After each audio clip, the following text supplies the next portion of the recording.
Hey, are you struggling to make your business a priority and actually get done the things that you know need to get done? Today, we're going to be talking about how to actually make your business a priority and get stuff done so you can make a massive income and a massive impact in your business. So, I'm super excited to be talking about this. I'm Rachel Ngom. I help purpose-driven entrepreneurs get more leads and sales with Pinterest, blogging, automations, passive income, online courses, all the cool things that we need to have a great business, a great income.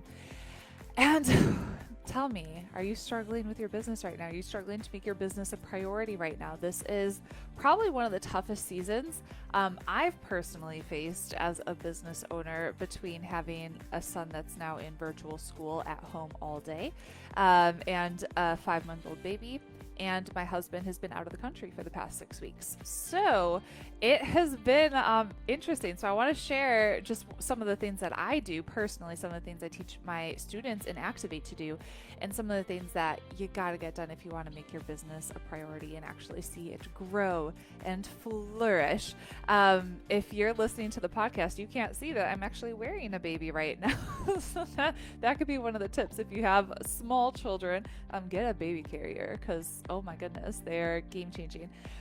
Anyways, every weekday at 11 a.m. Eastern, you can join me live on my Facebook page, and we're all in. We're doing all in September. So every single weekday, 11 a.m. Eastern, you can join me. Okay, so when it comes to prioritizing your business, I want you to think, what is it that you're working towards? What is your big goal? What is your goal for the year? And then I like to chunk it down. So we have like a big goal for the year. So let's say our goal is, I want to have a 6-figure business. Then we're going to chunk it down to a 90-day goal. So for the next 90 days, 3 months, what are we focused on? What is our big focus? And then we chunk it down even further to, okay, that's our 90-day goal. What needs to happen this month? That's our month goal. What needs to happen this week? That's our week goal. What needs to happen today? And then specifically this hour. Okay, so we really chunk it down. One of the best books that I've read is The 12-Week Year by Brian Moran. I think that's who wrote it.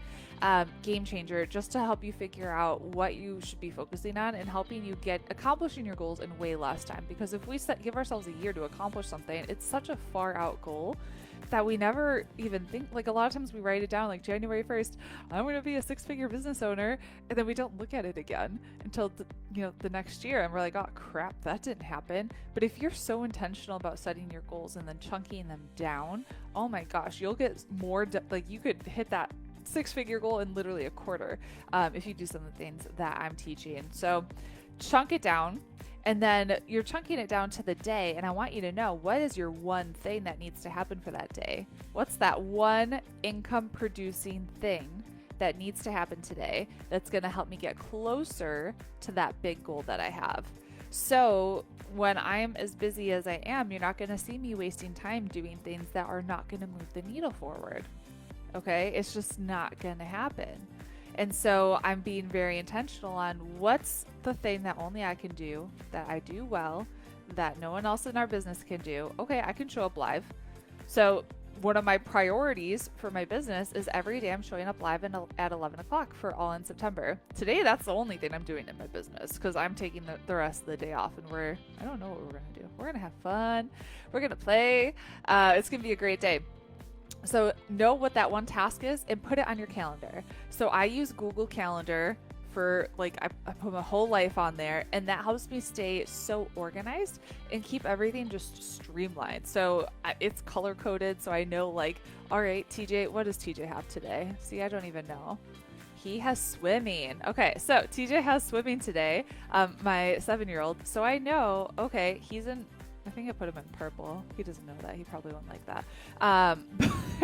So I have him in a different color than my business stuff. I have my personal appointments in a different color than my business stuff. And so it's on there. And I have All in September. I have my Facebook Live. It is on the calendar for the entire month of September. So nothing else is going to take that space. So figure out what that thing is that you need to do today. Put it on your calendar.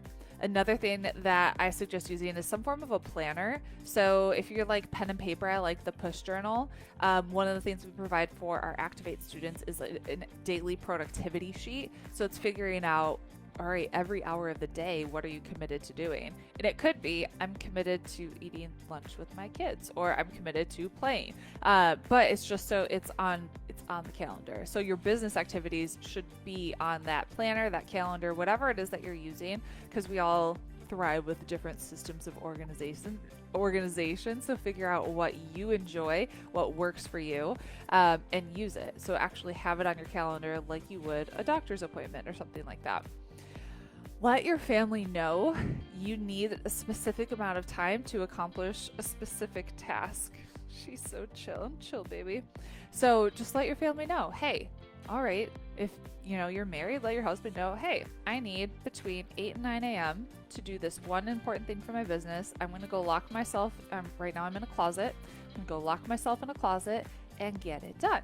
So let your family know, this is the specific amount of time that I need, and then get her done.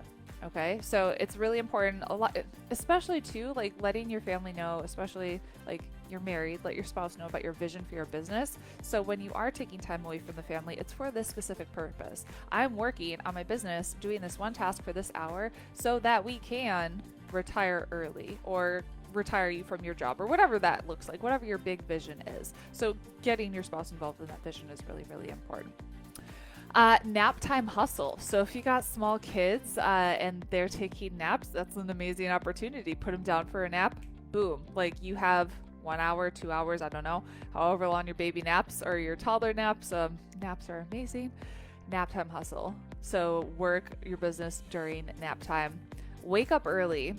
So set an alarm and get up an hour, 2 hours before your kids wake up. This is my favorite time of day. I don't do it every single day. I find some days I just need to give myself grace and sleep in. But the days that I can wake up 1 to 2 hours before everyone else, oh my gosh, I get so much done. And that's actually like, let's say I do that 2 or 3 days a week. That's enough productivity like for 2 weeks. Like mornings are my jam. And so know like what your productivity time frame is. When are you most productive? I know some of my students, they're like, I'm kind of a hot mess in the morning, but after the kids go to bed between 8 and 11, that's when I'm super productive. If you ask me to do any work between 8 and 11 at night, not gonna happen. I'm in pajamas. I am already in bed. No, but know yourself and know, okay, can I wake up early or do I stay up later to squeeze in an extra hour of work? And then the last thing I would say is ask for help.